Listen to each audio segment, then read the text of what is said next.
The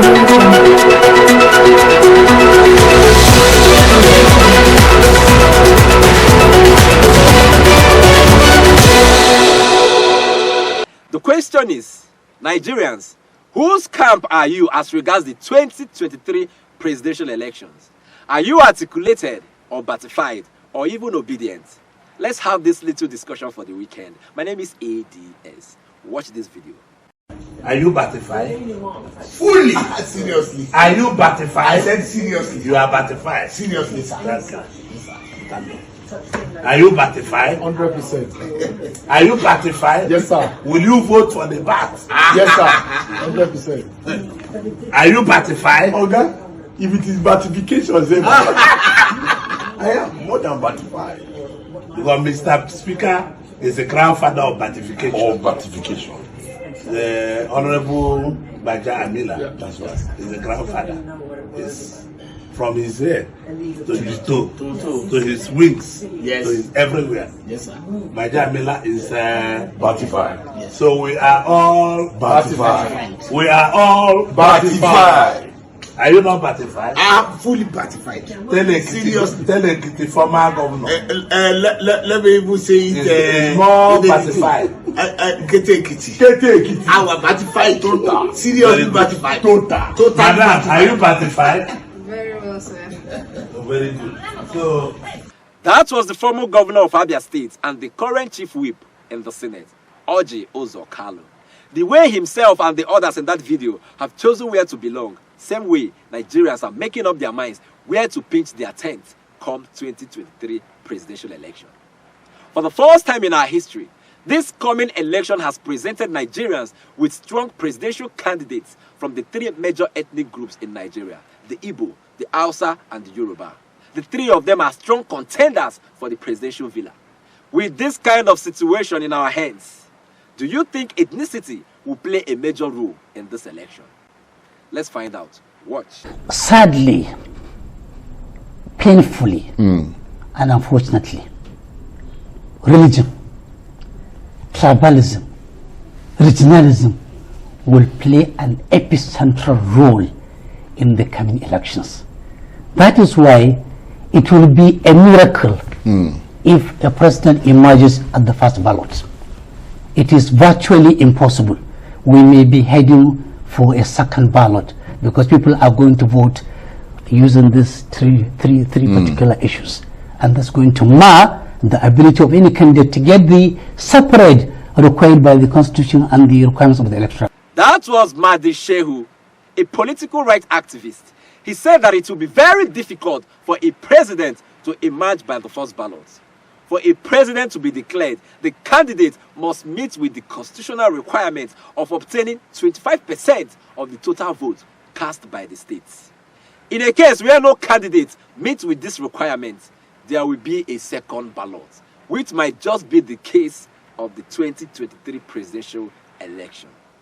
Now, for the coming presidential election, what should be the focus before making a decision on who to vote for? Is it money, ethnicity, or personal conviction? Let's hear Dele Farotimi, a lawyer and human rights activist, speak on this. Watch. I have never supported protests because I have made clear that the Nigerian state is deaf, it does not hear, and that when you go out on protest, you are actually being reactionary, and that the only thing you can do is to change the game on the Nigerian system. And then a man like Peter Obi comes out, a member of the same class that has held Nigeria bound for all these years. In one way or the other, he became a member of that class, whether he was a saint in hell or whatever he was. He became the governor of the state. He battled the House of Assembly to a standstill. He brought value to governance, and that was the publicly accepted position until all these shenanigans because of elections began and all the propaganda began, and you start attributing all sorts of things to him. So, if I'm going to have to come through the electoral system to gain the changes that I desire, and I find a candidate in the race whose position regarding restructuring mirrors mine because I had interactions with him personally on behalf of Afenifere and on behalf of the Southern and Middle Belt Leaders Forum. I sat down and I was convinced as to the honesty of his desire to change the Nigerian state, restructure it, and I bought into that. And on the basis of that, and the fact that he is not only eminently qualified, but he meets the demand of justice and equity in the moment, being of Southeastern origin, and given the fact that Nigeria is not found on citizenship, regardless of the madness and stupidity of those who consider themselves revolutionaries, who believe that Nigeria is founded on citizenship. Nigeria is not founded on citizenship. It is founded on ethnicity. If the one thing that will galvanize popular action in Nigeria are the pains and grievances of an ethnic group who have been systematically marginalized and in whose marginalization legitimacy has been found for the marginalization of every other Nigerian regardless of their ethnicity.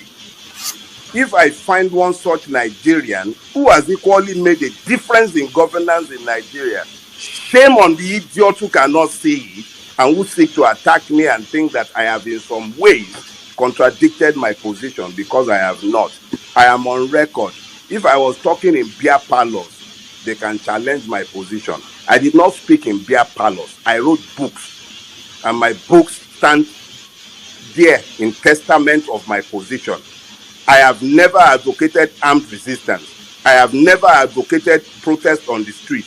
I have always maintained that the only way to change Nigeria is through the electoral route. I'm a Democrat above all things. Those who do not have any democratic credentials but wish to dictate my conscience to me should learn to be careful about seeking to do so.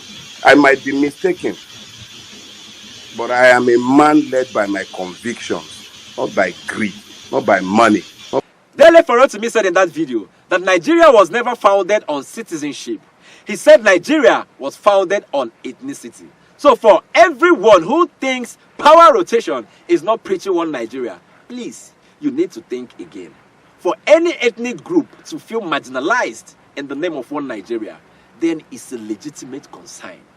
Dele Farotimi also made reference to a man who stood his grounds as a governor of his state, even when his state house of assembly was against him. He proved himself to be trustworthy. Who are we talking about here? So by conviction, Dele Farotimi has found his Mr. President. On what grounds have you chosen your Mr. President? You need to be honest with this question. In conclusion, do not joke with this election cycle. A lot depends on this coming election. Please, like we say, vote wise, vote right. On this note, I will say, ladies and gentlemen, it's the weekend.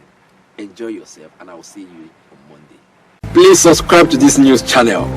Let me be your news blog, and I'll keep you updated.